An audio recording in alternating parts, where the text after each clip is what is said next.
नमस्कार, मैं हूं अजय और आप देख रहे हैं महाबहस। तो बन रहा है देश का पहला वसूली वाला ट्राइब्यूनल। यूपी सरकार ने अपने उस इरादे को अब कानूनी जामा पहना दिया है कि दंगा करोगे तो जेब से भरोगे, घर जलाओगे तो घर बेच कर चुकाओगे। पर सरकार के इस वसूली प्लान से विपक्ष बेचैन हो उठा है। क्या है वजह? सचमुच खोट है इस प्लान में, वसूली के प्लान में, या फिर वही पुराना झुंझुना हिंदू मुसलमान वाला? आज इसी पर महाबहस। मगर पहले यह रिपोर्ट। दंगे से हुआ नुकसान, दावे से होगी भरपाई। ये जो क्षति हो रही है और जिसके अंदर प्रॉपर्टीज की है, लोगों की है, और क्षति जो लोग करते हैं उनको हम लोगों ने अरेस्ट भी करा और उनके सब नाम भी सार्वजनिक करे। ट्रिब्यूनल से इनकार, दंगाइयों से प्यार। उत्तर प्रदेश के अंदर में लगातार हत्याएं होती जा रही है। छोटी छोटी बच्चियों के साथ अन्याय होकर हत्या हो जाती है। ये बताइए, जिस घर का चिराग बुझ जाता है, परिवार बर्बाद हो जाता है, उसकी क्षतिपूर्ति कैसे होगी? छोटी बच्ची के साथ अन्याय होकर हत्या हो जाती है, उसकी क्षतिपूर्ति कैसे होगी? इसके बारे में सरकार को अपना पुलिस का इकबाल मजबूत करना चाहिए, सरकार का प्रशासन का इकबाल मजबूत होना चाहिए। विरोध का नाम, दंगाइयों का काम।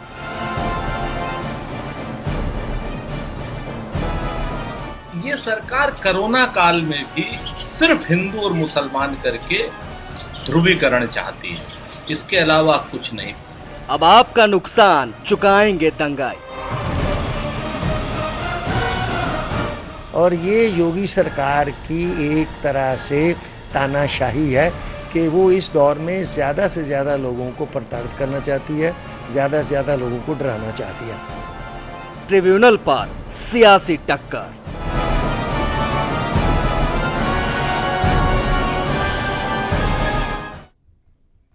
तो ये तानाशाही है, जैसा आप एसआर दारापुरी को सुन रहे थे, जैसे कांग्रेस के नेता को सुन रहे थे, कह रहे थे कि हिंदू मुसलमान करना चाह रही है सरकार, या वाकई एक ऐसी व्यवस्था, एक ऐसा तरीका कि अगर नुकसान करोगे समाज का, लोगों का, सरकार का, तो भरना पड़ेगा खुद ही। ये एक तरीका अपनाया गया है जो सही है। डॉक्टर चंद्रमोहन बीजेपी के प्रवक्ता मेरे साथ जुड़े हैं, राजपाल कश्यप समाजवादी के प्रवक्ता, शुचि विश्वास कांग्रेस की प्रवक्ता, रेखा अग्रवाल सुप्रीम कोर्ट में वकील हैं। स्वागत है आप सभी का। मैं आप लोगों के जरिए आज इस विषय को समझना चाहूंगा, मगर सबसे पहले कांग्रेस के प्रवक्ता शुचि विश्वास, आप बता दीजिए, क्योंकि आपके प्रवक्ता कह रहे थे कि सरकार हिंदू मुसलमान करना चाह रही है कोरोना काल में।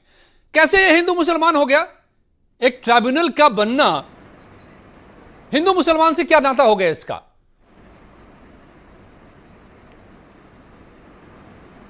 देखिए, सरकार की मंशा अगर स्पष्ट है तो मुजफ्फरनगर के दंगों में 2013 में एसआईटी द्वारा गठित 95 मुकदमे में 74 मुकदमों को सरकार ने फर्जी करार दिया। क्या संजीव बाल्यान, संगीत सोम, उमेश मलिक, भारतेंदु सिंह सांसद भाजपा, साध्वी प्राची सीधा हेट स्पीचेस के आरोपी हैं? क्या इनकी संपत्तियां भी जब्त होंगी? दूसरा, लोकतांत्रिक कानून के रेट्रो इफेक्ट से लागू होगा? किसानों का, नौजवानों का, युवाओं का और विपक्ष का। रेखा अग्रवाल से पूछूंगा कि क्या यह पॉसिबल है, लेकिन आप अतीत में जा रहे हैं, यहां भविष्य की बात हो रही है। यहां दंगाइयों को भविष्य के लिए सबक दिए जा रहे हैं, संकेत दिए जा रहे हैं, क्या अब और नहीं? भविष्य भी सुनिए please, let me finish, give me a minute only. केंद्रीय मंत्री के अनुसार, ये भाजपा के ही मंत्री अहिर हैं, 2017 का डाटा है कि देश भर में कुल 882 दंगे हुए हैं, जिसमें सिर्फ उत्तर प्रदेश में 195 हैं, और ये हेट स्पीच सोशल मीडिया और जमीन जायदाद से संबंधित हैं। जब भारतीय जनता पार्टी के लोग इसमें सीधा इन्वॉल्व मिलते हैं, तब लोकतांत्रिक ढंग से प्रदर्शन कहाँ जाता है? सुप्रीम कोर्ट के आदेश के बावजूद जो होर्डिंग्स लगाई गई और हटाई नहीं गई, जिसमें महिलाओं के नाम उनके पते के साथ लिखे हुए थे, तो सरकार की मंशा, अगर वो दबाना चाहते हैं, सप्रेस करना चाहते हैं, प्रोटेस्ट करने के राइट को छीन लेना चाहते हैं और मनमानी मुकदमेबाजी करना चाहते हैं, तो वो एक अन्यत्र विषय है। क्योंकि हम मैं जवाब लूंगा डॉक्टर चंद्रमोहन से, लेकिन हाउ कम आपको कैसे लगता है कि ये दबाने के लिए है? एक ये फोरम बनाया गया है, एक लीगल फोरम है, ट्राइब्यूनल है, ये अधिकरण है, जहां पर लोग जाकर के बाकायदा कोर्ट के प्रोसीजर के हिसाब से एक जुडिशियल प्रोसीजर होगा, यहां लीगल प्रोसीजर होगा, प्रोसेस होगा, उसके जरिए तय किया जाएगा कि किससे वसूली होगी नहीं होगी, किसका कितना नुकसान हुआ नहीं हुआ चार्जशीट के आधार पर होगा। आप कैसे कह रही हैं कि ये हिंदू मुसलमान है, ये दबाने के लिए है, ये तानाशाही है वगैरह वगैरह? How come?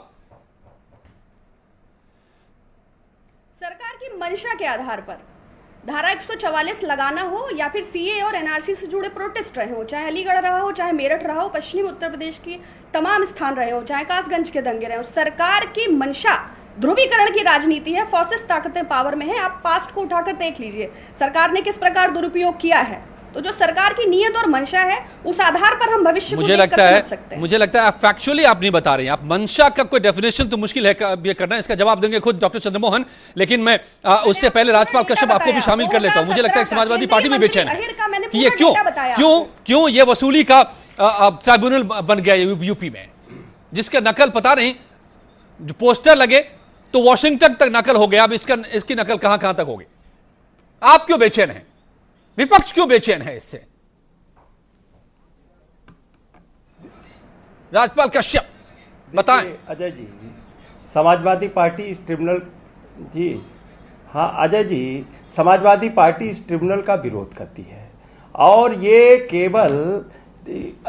केवल पुलिस को बचाने का काम किया जा रहा है। पुलिस की सीधी गोली से कई लोगों की हत्या हुई है, निर्दोष लोगों की। और अब ये केवल लोगों को जिसको फंसाना हो उसमें कोई लोकतांत्रिक तरीके से भी आंदोलन कर रहा होगा तो ये एक बस फुकवा देंगे और सारा इल्जाम उसके ऊपर लगा देंगे। बस ये किसने फूकी? आपने वीडियो विजुअल भी आए थे, कई जगह के विजुअल आए थे जिसमें पुलिस खुद फुकवा रही थी। और ये केवल लोगों को फंसाने का, निर्दोष लोगों को फंसाने का षड्यंत्र। और हमारे कानून में, संविधान में पर्याप्त व्यवस्थाएं दी गई हैं पहले से ही, और लोकतंत्र में आंदोलन न हो पाए। आज तक राजपाल कश्यप आप भी 5 साल रहे, आपके भी दौर में बहुत सारे दंगे हुए।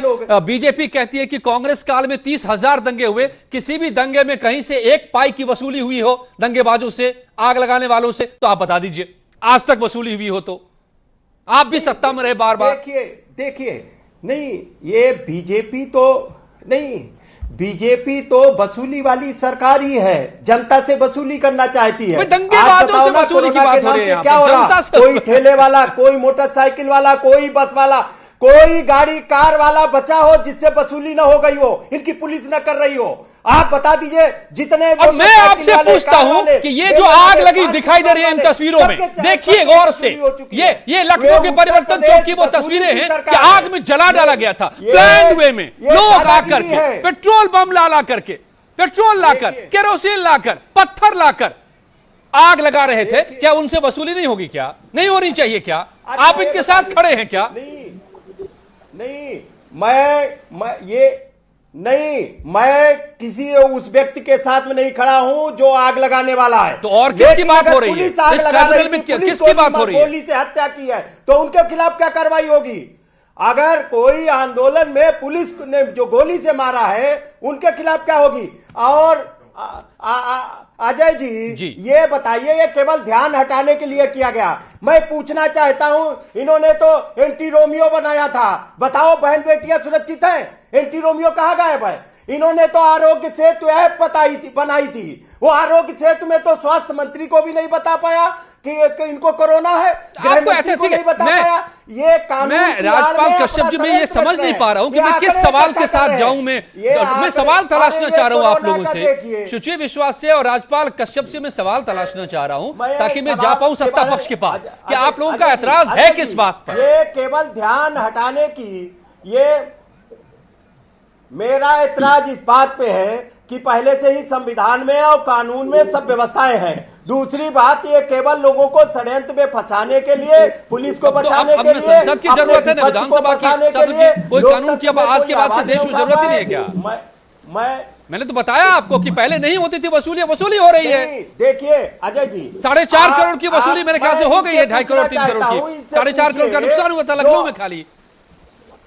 आप मुझे सवाल दीजिए ताकि चंद्रमोहन जी को मैं पूछूं, जवाब दे पाऊं हजारों उनसे। करोड़ रुपए आम गरीब जनता से वसूल चुकी इनकी पुलिस, हजारों करोड़ पुलिस डंडा के दम पे वसूल रही है। ओके, मुझे ही सवाल देना पड़ेगा, मुझे लगता है आप लोग सवाल नहीं दे पा रहे। डॉक्टर चंद्रमोहन, वसूली है, सरकार तो पैसा और चंदा इकट्ठा कर रही है। मैं अजय जी एक चीज पूछना चाहता हूं, ये लखनऊ की एक, अजय जी इनसे पूछ लीजिए, लखनऊ की ये न्यूज है, लखनऊ की न्यूज, इसमें 3 घंटे तक फोन मिलाया गया एम्बुलेंस को, आज के पेपर में है अमर उजाला में, 3 घंटे एम्बुलेंस को फोन मिलाया गया और एम्बुलेंस नहीं पहुंची और कोरोना पेशेंट की मृत्यु हो गई। इन सब चीजों से ध्यान हटाने के लिए ये हमारा सिस्टम की खासियत रही है, आज से नहीं बहुत पहले से है, और मैं इसमें इनकार नहीं कर सकता जो आप कह रहे हैं। हालांकि सभी मुद्दों पर मैं अभी बात कर लूं, 30 मिनट में ये मेरे वश की बात नहीं है। एक मुद्दा मेरे सामने इस वक्त है, राजपाल जी, अगर ऐसे मामले हैं जो अखबार में छपे हैं तो ये भी मीडिया में ही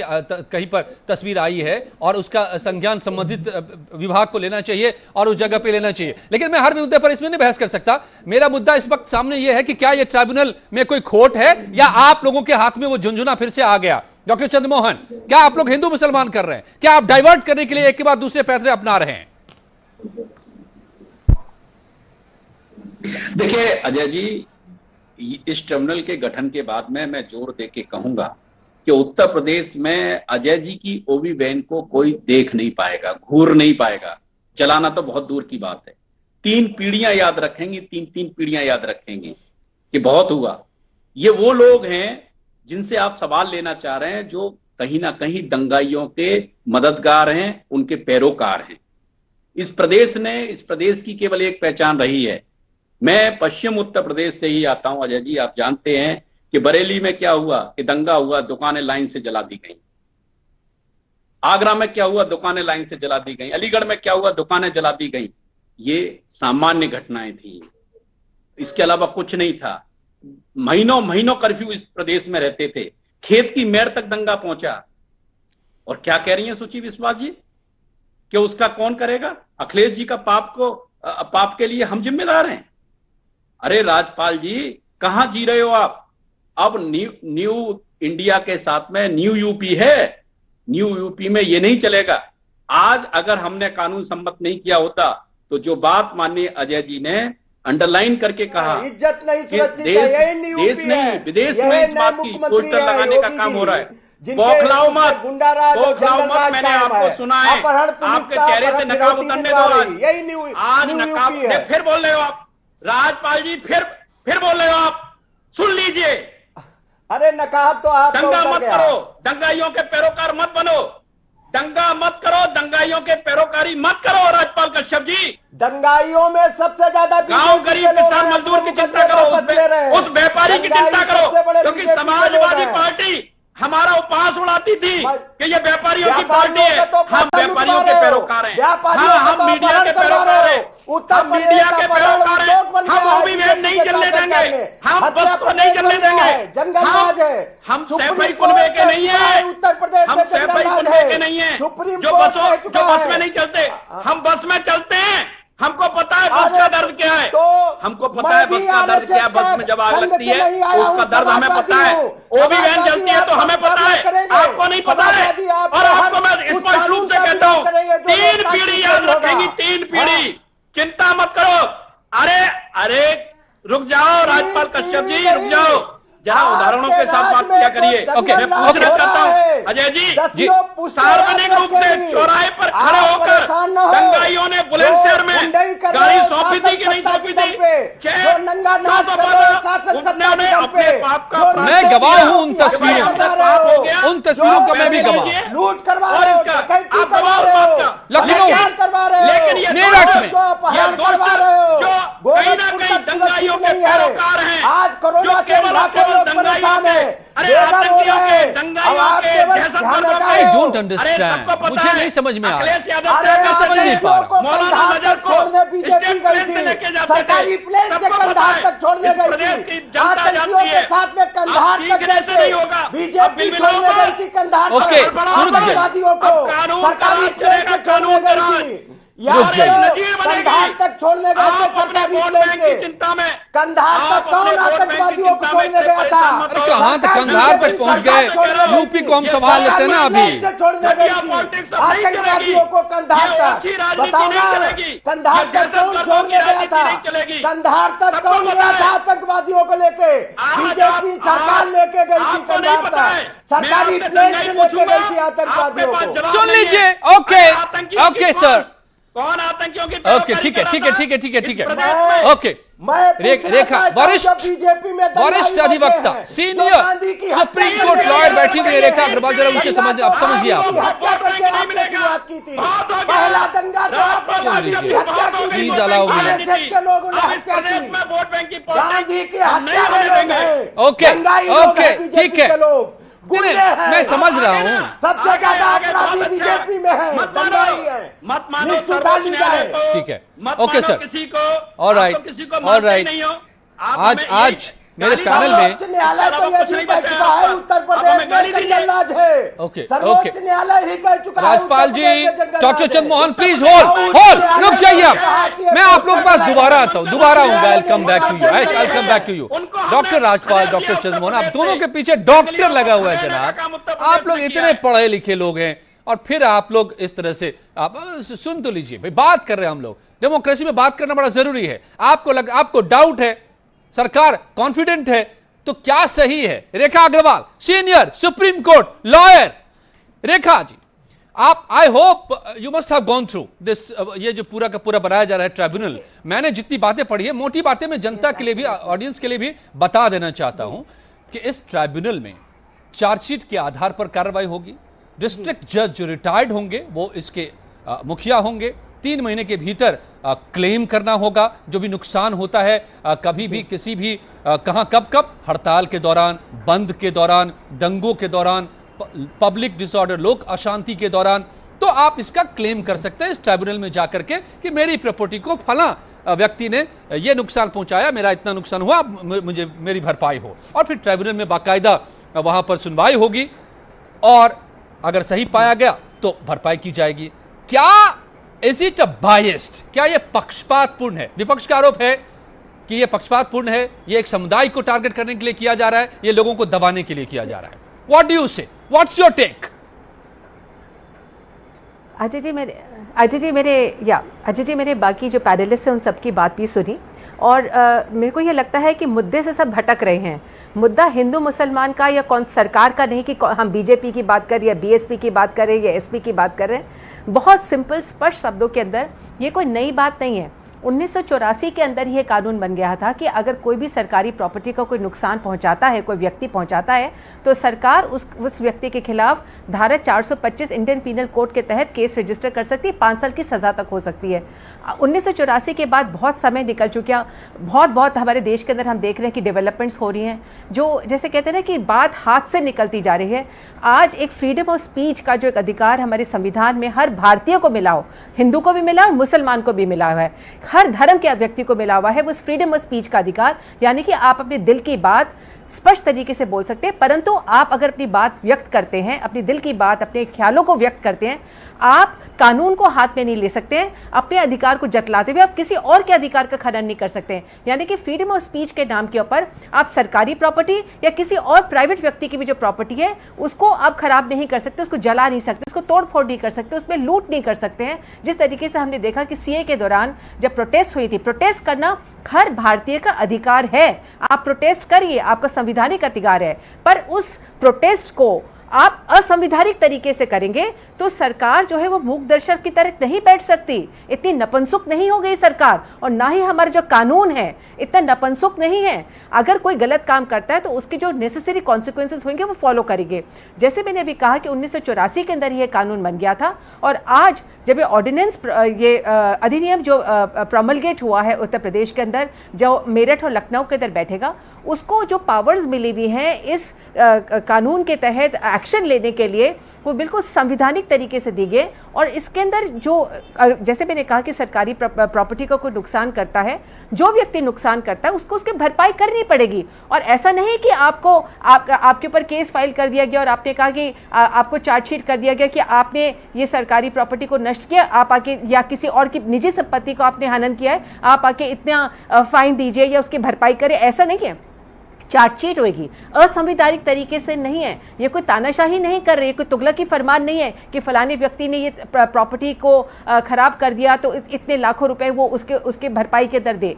चार्जशीट होगी, हाँ, पर इसके अंदर जो बहुत बहुत इंपॉर्टेंट बात है अजय जी, जिसको दर्शकों को ध्यान से रखना चाहिए कि इसके अंदर जो ओनर्स ऑफ प्रूफ है, यानी कि जो बर्डन प्रूफ करने का, वो उस व्यक्ति के ऊपर होगा जिसके ऊपर चार्जशीट करी गई है। यानी कि जैसे हर कानून के अंदर होता है कि you are innocent until proved guilty, यानी कि जब तक आपको सरकार जो है इस बात को साबित नहीं कर देती है कि आप गुनहगार हैं, तब तक आपको बिल्कुल मासूम समझा जाएगा। परंतु इस कानून का ऑर्डिनेंस के तहत उल्टा है, ये आपको साबित करना पड़ेगा जिस व्यक्ति को चार्जशीट किया गया है कि वो बेकसूर है, यानी कि the burden of proof is now shifted.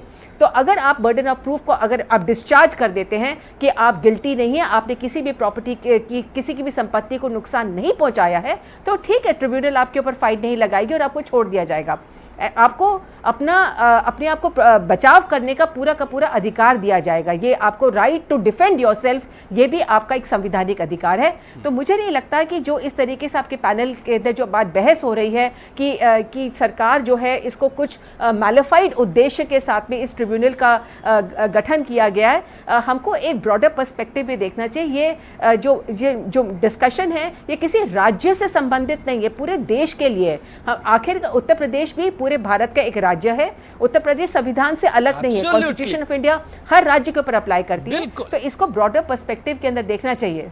और अगर कोई गलत काम करता है तो सरकार उसको मौका देगी, उसको चार्जशीट करेगी और आके वो अपने आप को कोर्ट में एक्सप्लेन करे ट्रिब्यूनल के सामने। हो सकता है कि वो व्यक्ति जिसको चार्जशीट करा गया वो अपने आप को साबित कर दे कि मैं बेकसूर हूं। जैसे कि अभी मैंने पैनल में बात सुनी कि कुछ डॉक्टर चंद्रमोहन जी ने शायद कहा, राज्यपाल जी ने कहा कि पुलिस वाले खुद बसेस को आग लगा रहे थे। तो ठीक है, अगर इस आपके ऊपर किसी व्यक्ति पर यह आरोप लगता है कि देखिए आपने बस को जलाई, आपने सरकारी संपत्ति को जलाया, तो आपके जो टीवी चैनल्स के जितने भी फुटेजेस हैं उनको लेके जो भी चार्जशीटेड व्यक्ति है जिसके ऊपर ये आरोप लगाया गया, वो अपने आप को साबित कर सकता है कि देखिए साहब ये मेरे पर गलत आरोप लगाया जा रहा है, मैं बिल्कुल बेकसूर हूं।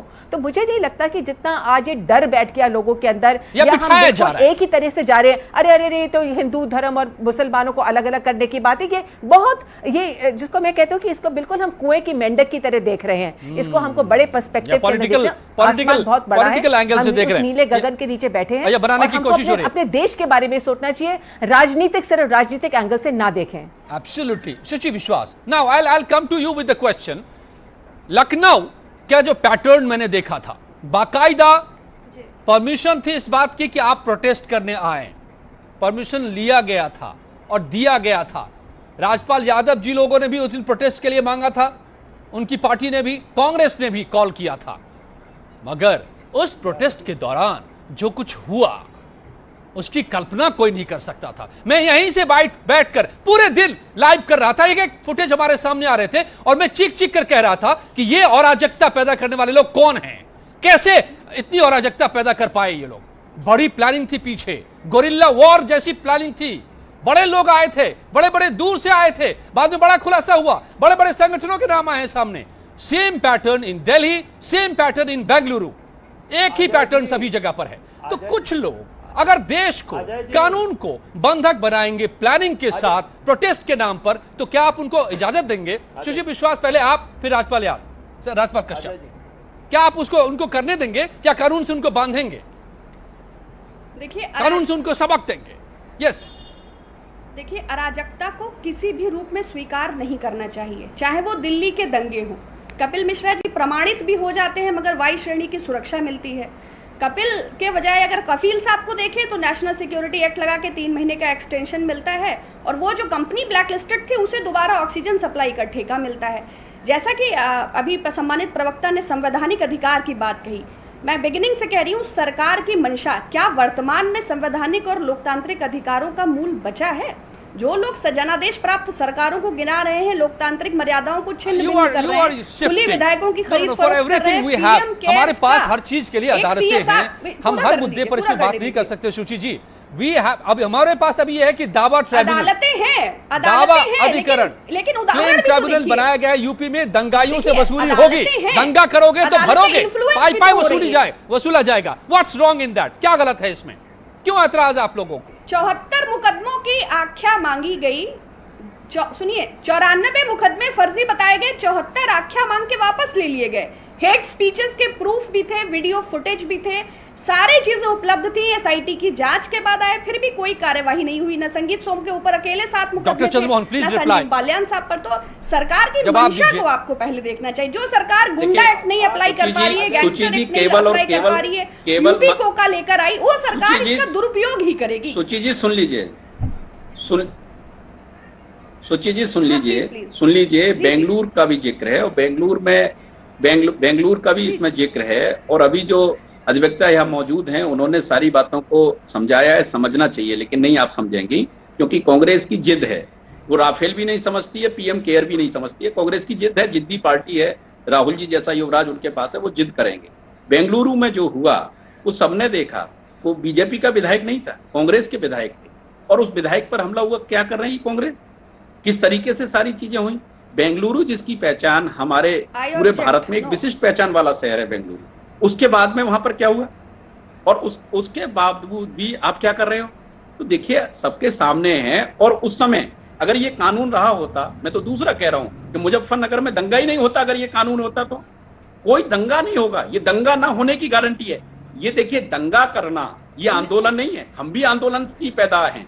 हम आज यहाँ पर आपके सामने बैठे हैं तो आंदोलनों में से निकले हुए लोग हैं। ये गांधी का देश है, यहाँ आंदोलनों की एक परंपरा है। हम नए भारत में जब बैठे हैं, हम 2020 में बैठकर यही आंदोलन करेंगे जिस तरीके के आंदोलन हो रहे हैं। लोग बैठे हो कि खाएंगे यहाँ की और गाएंगे कहीं और की, ये नहीं होगा। कश्यप क्या कह रहे हैं आप? सामने स्पष्ट रूप से राजपाल कश्यप जी, मत चिल्लाओ राजपाल कश्यप जी।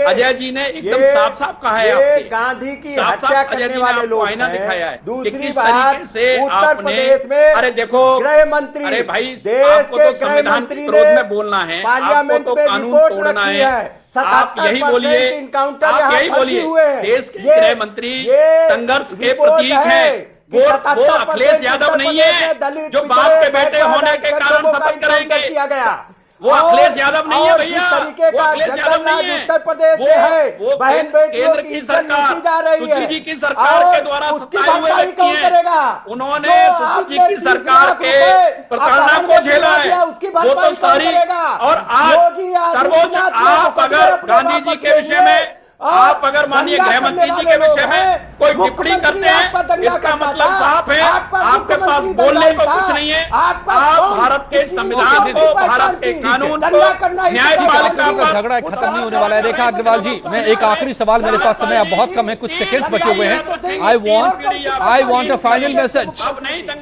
ओके ठीक है, चंद्रमोहन जी, राजपाल कश्यप जी, रेखा जी, क्या आपको लगता है, आपने बताया कि कानून तो 84 में भी बना था, लेकिन क्या इंप्लीमेंट हो पाया वो, और क्या इस ट्राइब्यूनल के जरिए वाकई एक ये डिटरेंस का काम करेगा, दंगाइयों के मन में खौफ पैदा करेगा, क्या कोई फर्क पैदा करेगा ये रास्ता? अजय जी, मुझे लगता है हम अगर इसको पॉजिटिव दृष्टि से देखें, 1984 में जब ये कानून बना था, उसके बाद भी हमारे देश के अंदर फ्रीडम ऑफ स्पीच के नाम के ऊपर जिस तरीके से दंगे होते रहे। देखिए, एक बात को मैं यहाँ पे कहना चाहूंगी, it is very easy to be part of a crowd. भीड़ के अंदर आप जब एक उत्तेजित होकर आप सरकारी प्रॉपर्टी को नष्ट करते हैं, दंगे करते हैं, आर्सन करते हैं, लूट करते हैं, राइट्स करते हैं, तो वो कहीं पर भी हमारे कॉन्स्टिट्यूशन के अलाउड नहीं है। अभी किसी पैनलिस्ट ने कहा कि गांधी का देश है, तो सत्याग्रह के से भी आप अपना प्रोटेस्ट कर सकते हैं। जरूरी नहीं कि आप अपने कानून को हाथ के अंदर ले और तोड़फोड़ करें और किसी की भी संपत्ति का नष्ट करें। तो मुझे लगता है कि 1984 के बाद में हमारे देश के अंदर अभी सिर्फ एक सजा का प्रावधान था, धारा 425 इंडियन पीनल कोड के तहत, और वो भी इंप्लीमेंट नहीं हो पाता था, क्योंकि कहीं पर भी ये जो चार्जशीट जो थी वो फ्रेम ही नहीं होती थी, और जो बर्डन ऑफ प्रूफ है वो शिफ्ट ही नहीं होता था अक्यूज्ड के ऊपर। बर्डन ऑफ प्रूफ जब पुलिस के ऊपर ही रह जाता था तो वो उस केस को प्रूव नहीं कर पाते थे। परंतु अब जब ट्राइब्यूनल बनी है, मेरे को लगता है this is a step in the right direction. बार बार मैं इस बात को दोहरा रही हूं, हम लोग सब इंडियन सिटीजन हैं, कॉन्स्टिट्यूशन हमारे सिर के ऊपर है, we have the right to protest, right of freedom of speech, but हमारे पास ये राइट कहीं पर भी नहीं है कि कानून को हम हाथ के अंदर ले, तोड़ फोड़ करें, किसी और की संपत्ति का नष्ट करें। जितने भी पैनलिस्ट यहाँ पर इतने प्रोटेस्ट कर रहे हैं, उनसे पूछा जाए कि क्या उनके किसी घर को, उनके खुद के निजी संपत्ति को क्या नष्ट करेगा, तो क्या वो जाके पुलिस के अंदर FIR नहीं दर्ज करेंगे? और यही सबको अपने भीतर झांक करके देखना होगा और पूछना होगा खुद से। अराजकता की छूट किसी को नहीं दी जा सकती है, आग लगाने की छूट नहीं दी जा सकती है, देश के भीतर देश के खिलाफ जंग शुरू करने की छूट किसी को नहीं दी जा सकती, जो हमने लखनऊ में देखी थी, यूपी के शहरों में देखी थी और बेंगलुरु में देखा है। तो सबक तो सिखाना होगा और यह दिशा सही है। सुप्रीम कोर्ट की लॉयर कह रही हैं, मंशा आप ठीक कर लीजिए तमाम पॉलिटिकल पार्टीज प्लीज। धन्यवाद आप सबका मेरे साथ जुड़ने के लिए महावयस में। और आप प्रीति से जानते हैं इस वक्त की सभी खबरें।